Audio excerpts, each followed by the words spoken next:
Продолжает наш эфир брифинг по эпидобстановке. Узнаем информацию о количестве заболевших COVID-19 в регионе за сутки, а также принимаемых мерах по борьбе с инфекцией. Предлагаем послушать. Здравствуйте, Ольга Валерьевна. Об эпидобстановке в республике на сегодняшний день. Добрый день, уважаемые жители Республики Саха-Якутия. Текущая санитарно-эпидемиологическая обстановка характеризуется 93 новыми случаями коронавирусной инфекции в целом по Республике Саха-Якутия. Необходимо обратить внимание, что в городе Якутске зарегистрировано 59 случаев. В Алданском и Мирнинском районах отмечается рост заболеваний, зарегистрировано по 4 случая. По 3 случая зарегистрированы на Амгинском, Верхневилюйском, Хангаласском районах. Еще раз обращаю внимание на увеличение количества случаев в Амгинском и Хангаласском районах, которые сегодня являются районами, находящимися рядом с городом Якутском. И, безусловно, местом отдыха, в том числе горожан. Уважаемые жители города Якутска и гости Амгинского и Мегино-Хангаласского улуса. Оперативными штабами районов Хангаласским и Амгинским приняты обоснованные правомерные решения, связанные с ограничениями въезда в Амгинский и Хангаласский улус, в связи с чем оперативные штабы Амгинского и Хангаласского улуса просят соблюдать данные требования в связи с возникновением очагов, прежде всего связанных с заездом из города Якутска. По 2 случая зарегистрировано в Алайховском, Вилюйском, Мегино-Хангаласском, Наамском, Нерюнгринском и Аймиконском улусе. И необходимо обратить внимание, что по 1 случаю зарегистрировано в Горном, Нюрбинском и Татинском. Уважаемые жители Республики Саха-Якутия, нашими лабораториями за сутки проведено 3405 исследований. Это достаточно большое количество исследований. И, безусловно, это говорит о достаточно тяжелом, жестком, практически без выходных труде наших как медицинских работников, так и работников лабораторий. В связи с этим обращаем ваше внимание на необходимость соблюдения норм и соответствующую вакцинацию для того, чтобы как можно меньше возникало и сложностей, и как можно меньше было работы, в том числе у медицинских работников. Но это спасет жизни вакцинация и нам, и вам, и наших близких. Уважаемые жители Республики Саха-Якутия, вакцинация продолжается в республике. Сегодня у нас поступило, как я уже говорила, на непосредственно брифингах 40 тысяч доз вакцины Эпивак. Вся она распределена по районам. До конца, по транспортной схеме она будет направлена в районы республики. Прежде всего, ею будут обеспечены северные районы республики. И в связи с ее достаточно легким способом доставки, соответственно, она будет направлена во все отдаленные населенные пункты. Первую вакцину в целом по республике получила 208 881 человек. Использована у нас на территории республики 79% от общего числа вакцины, поступившие, соответственно, в республику. И сегодня у нас ожидается еще поступление в республику 5400 доз гамма-ковида, которые мы привыкли называть в быту «Спутник». Уважаемые жители Республики Саха-Якутия, вчера президент страны во время прямой линии говорил о необходимости вакцинации и обращал внимание на те субъекты Российской Федерации, в которых действует постановление главного санитарного врача.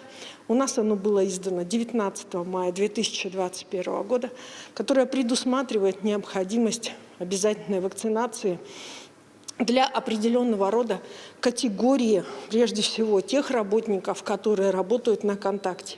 В целях его исполнения соответствующие решения были приняты и органами государственной власти. В связи с этим обращаем ваше внимание на то, что с 1 июля начинают отрабатываться механизмы зон, свободных от ковида, как в наших спортивных учреждениях, так и в учреждениях общепита. Еще раз приглашаем всех на вакцинацию. Вакцинальные участки готовы во всех поликлиниках непосредственно Республики Саха-Якутия. Спасибо. Это был брифинг оперативного штаба по эпидобстановке. А мы переходим к другим новостям. Вы смотрите новости в прямом эфире. В студии Сергей Михедов. Здравствуйте. Коротко о темах выпуска. Глава государства обозначил необходимость решения проблемы с безработицей в стране. Какие темы стали основными на прямой линии с Владимиром Путиным? Движение на трассе Колыма открыто, но только для легкового транспорта. Сколько лесных пожаров фиксируют в Якутии? Кузнечное дело обретает вторую жизнь. Наш корреспондент расскажет о работах мастеров, представленных на эссе Хёлонхо.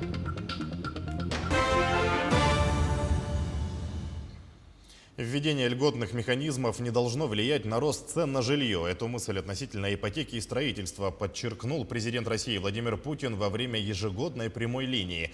Владимир Путин отметил, что возможностями льготной ипотеки на новостройки воспользовались свыше 500 миллионов человек. Ввиду высокой востребованности этой программы было принято решение о ее продлении. На Дальнем Востоке для определенных групп граждан действует суперльготная ипотека в 2%. Поэтому надо увеличивать предложение на рынке, следить за ценой стройматериалов, другой продукции, подытожил президент.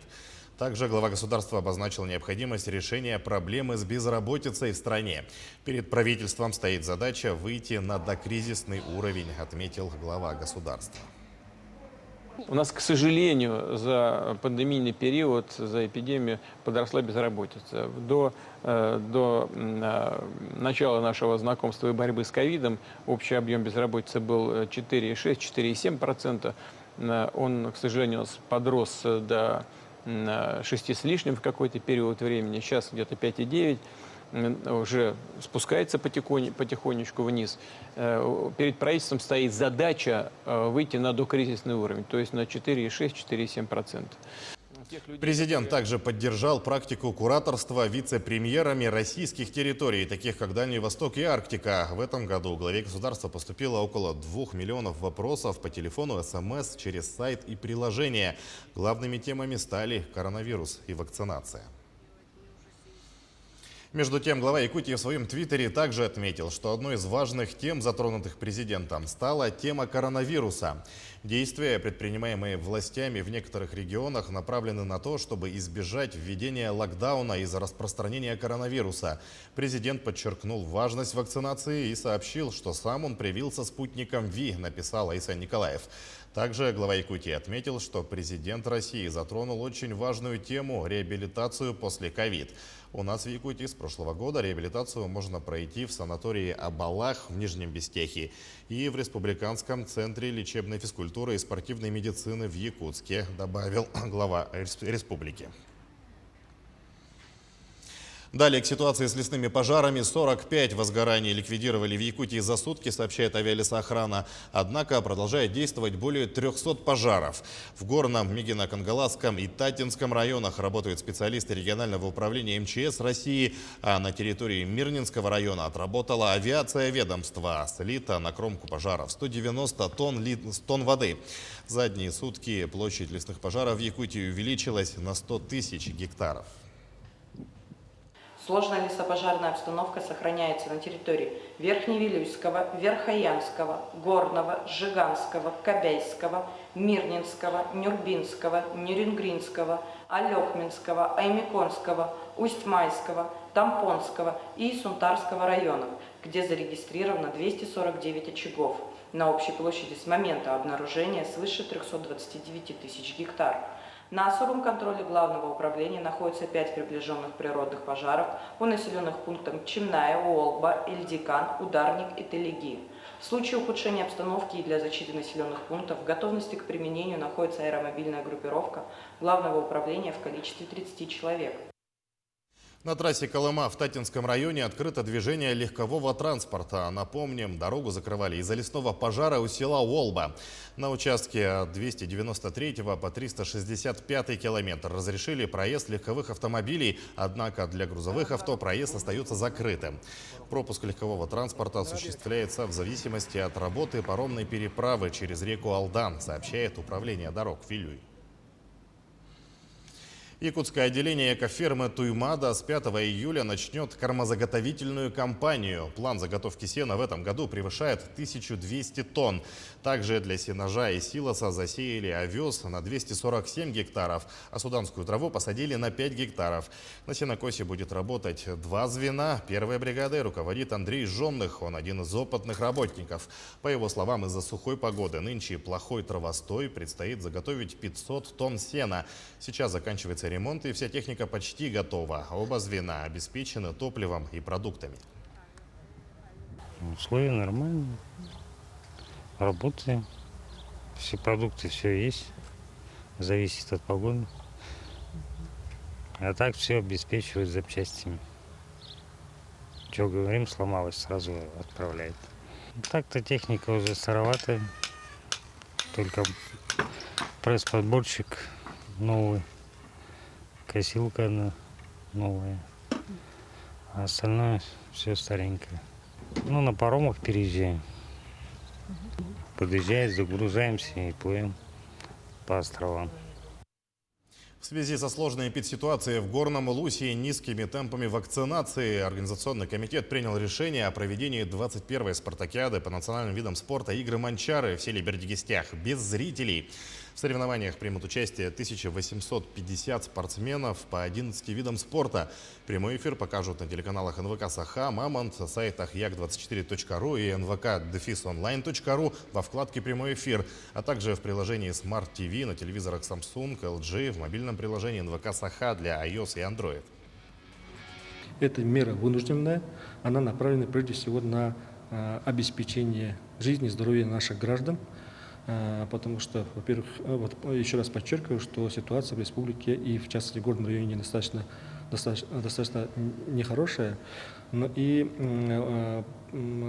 активность граждан в горном районе по вакцинации также невысокая. Но тем не менее мы обеспечим достаточно высокий организационный уровень проведения этих игр. Все комиссии, ответственные организаторы, судьи, другие комиссии, которые обеспечивают функционирование всей системы этих игр, они будут работать на местах в эти дни и обеспечивать проведение игр. Во-вторых, мы обеспечим прямую трансляцию игр в эти дни на каналах НВК «Саха». Сегодня отмечается Национальный день печати. В честь праздника рядом с домом печати установили СРГ. Священную ритуальную коновязь длиной почти 6 метров изготовил мастер Сафрон Кокарев при помощи дизайн-студии «Уран». На верхней части СРГ имеется национальный музыкальный инструмент хамус. Это символ якутской лиры, и красиво оформлена полярная звезда. Торжественное мероприятие приурочено к 95-летию журнала «Чолбон». За годы работы на страницах литературного издания печатаются не только произведения, есть интересные статьи, эссе, интервью с известными писателями. Национальный день печати установлен в прошлом году указом главы республики. В этом году наш журнал «Чолбон» отмечает 95-летие. Это очень большой возраст, который превратился, журнала, который превратился в достояние народа. И в знак того, что мы сейчас, вот в этом веке, мы храним, оберегаем традиции, наш язык и культуру, мы сегодня устанавливаем это СРГ в День национальной печати. Кузнечное дело ранее передавалось из поколения в поколение. Со временем многое было утрачено, но сегодня труд кузнецов вновь в тренде. Елена Фаст расскажет о работах, представленных на Эсэхио Лонхо в Алекнинском районе. Большое внимание гостей и хозяев праздника привлекли торговые ряды с выставкой изделий мастеров. Большой ассортимент якутских ножей, хамусов, изделий традиционного быта находили своих ценителей. Якутский нож – давно желанный подарок. Между тем, его изготовление требует больших сил и, что важнее, знания множества секретов. Все было утеряно во времена Советского Союза. Потом потихоньку с 2000-х начали восстанавливать. Все эти старые, как там сказать? Секрет? Да, только начали сейчас раскрывать. А как давно вы занимаетесь? Я сам, вот 3-й год. Собственно, процесс можно было увидеть неподалеку от рядов. Здесь проходил конкурс кузнецов. Якутский нож имеет свою особенность. Он должен сохранить надежность и весной, и в суровые холода, не подводя хозяина. Ну, у нас заточка идет с одной стороны. Со стороны, как сказать, лезвия, которое... У нас еще есть дол проточенный.